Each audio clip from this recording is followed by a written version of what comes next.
Aujourd'hui, nous lançons une nouvelle rubrique, les visages du refuge. Pour ce premier épisode, nous recevons Cécile Magnan, vétérinaire référente du refuge Cheval et pilier de notre Sens Ressources Bien-être et Transmission. Elle anime aujourd'hui le tout premier atelier de ce lieu unique où nos équidés âgés deviennent des ambassadeurs de sagesse et de lien. Mais derrière cette mission, il y a une femme de terrain, une experte passionnée et une personnalité aussi forte que ses convictions. Rencontre. Cécile, tu es vétérinaire mais aussi une figure du refuge depuis des années. Est-ce que tu peux te présenter en 3 mots? Waouh, en 3 mots. En 3 mots, je suis vétérinaire, c'est vrai. J'adore ce refuge parce que je pense que sa mission est top. Et que personnellement, j'aurais pas le courage de mener un truc aussi grand à bien. Donc j'ai beaucoup d'admiration pour ça. Qu'est-ce qui t'a fait tomber amoureuse des chevaux? Un déclic, une rencontre? Non, un poney. Un poney, soyons sincères, un poney. Ici, on dit que les chevaux nous portent. Toi, est-ce qu'il y a un cheval qui t'a porté à un moment de ta carrière ou de ta vie? Alors, ouais, il y en a un. Il y en a un qui est mon cheval personnel, ma jument. Je crois comme tout le monde, la jument de mon enfance, celle qui a fait mon adolescence, celle qui m'a supporté tous mes caprices, celle qui m'a amené en concours, celle qui a vieilli à côté de moi, celle qui est morte 28 ans plus tard. Je pense que c'est elle qui me porte. Après, tellement de chevaux, tellement de choses différentes que le limiter à un seul, ce serait trop restrictif. Le refuge, c'est un peu une famille. Quel est ton meilleur souvenir ici et le pire? Mon meilleur souvenir ici, c'est compliqué. C'est compliqué. Je suis pas sûre. Là, il faudrait vraiment... J'en ai plusieurs. C'est quand même un refuge. Alors, quand moi j'arrive, c'est jamais des moments très agréables, on va dire. Allez, je dirais une porte ouverte avec une soirée country. C'était pas mal. Je travaillais pas ce jour-là. Pour le pire, que les choses soient claires, c'est la naissance de Oura.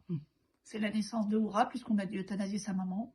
Et d'abord faire une césarienne pour sortir la petite, qui était coincée entre 2 os.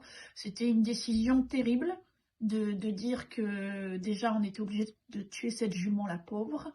Et de savoir que ce poulain, on allait en faire un orphelin. C'était terrible et je suis contente que Paula à l'époque a insisté et qu'on ait sauvé la pouliche, puisqu'aujourd'hui elle est merveilleuse, chiante et tout, enfin tout ce qui fait une bonne jument, c'est une cale bonbon, mais voilà, je l'aime beaucoup pour ça. Tu animes le premier atelier du centre ressources. En une phrase, c'est quoi l'objectif de tes interventions auprès du public? Apporter mes connaissances pour que le quotidien se passe mieux. Aujourd'hui, l'atelier s'intitule « En attendant le veto ». Concrètement, quelles sont les 2 ou 3 choses essentielles que les participants vont apprendre à faire eux-mêmes pour mieux accompagner leurs chevaux avant l'arrivée du vétérinaire? Un geste, une observation, une astuce qui peut tout changer? Oui, et surtout un comportement. Le but, ça va être de leur apprendre à faire face à l'urgence et faire face au professionnel, à l'expliquer, à lui indiquer. C'est un team. Voilà, ce que je veux, c'est créer un team entre le propriétaire du cheval et le vétérinaire.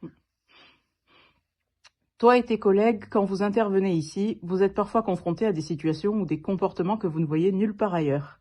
Qu'est-ce que ces chevaux, avec leur parcours et leurs particularités, vous ont appris de surprenant ou d'inattendu sur votre métier? Qu'il ne faut jamais dire jamais, parce qu'ils sont capables de tout, du meilleur comme du pire.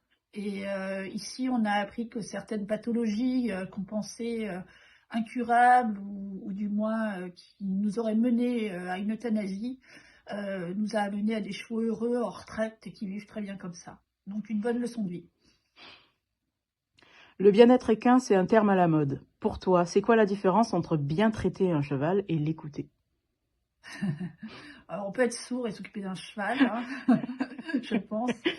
Bien-être équin, oui, c'est un truc que j'aime pas trop comme dénomination, parce que à partir du moment où on a un animal, de toute façon, on est censé assurer son bien-être. C'est le minimum. C'est le minimum. Donc après, l'écouter, méfiez-vous, les chevaux, ils disent beaucoup de conneries. Donc, s'écouter soi-même, écouter le cheval, je crois qu'il faut un ensemble. Il ne faut pas que l'écouter. Il faut le comprendre aussi. Certains disent que les chevaux âgés coûtent cher pour rien. Et toi, tu leur réponds quoi? Leur grand-mère, elle coûte combien? Une question piège. Si tu devais choisir un conseil à donner à tous les propriétaires de chevaux, quel serait-il? Acheter une peluche. Le centre ressources, notre ambition, c'est de faire de ce lieu une référence pour le bien-être équin. Quoi que ce mot, cette expression veuille dire. Toi, tu rêves de quoi pour ce centre dans 5 ans? Je rêve de pérennité. Je rêve de stabilité. Je pense que cet axe de formation, il est super. Mais on est dans un monde difficile. Donc moi, dans 5 ans, je rêve que l'équipe soit toujours la même, qu'ils soient toujours aussi vaillants, qu'ils aient autant de courage et qu'on puisse mener à bien cette mission sur de longues années. 5 ans, ça me paraît court. Déjà, on se projette sur 5 ans, après. Et la petite question qui tue pour la fin. Si nos équidés âgés pouvaient parler, qu'est-ce qu'ils diraient aux humains qui viennent ici? Cassez-vous.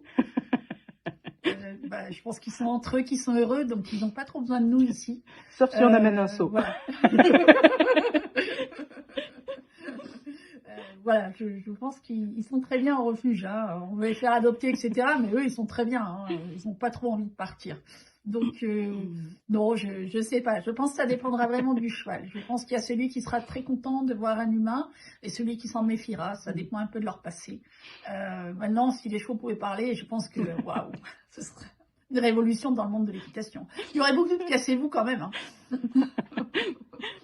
Merci Cécile.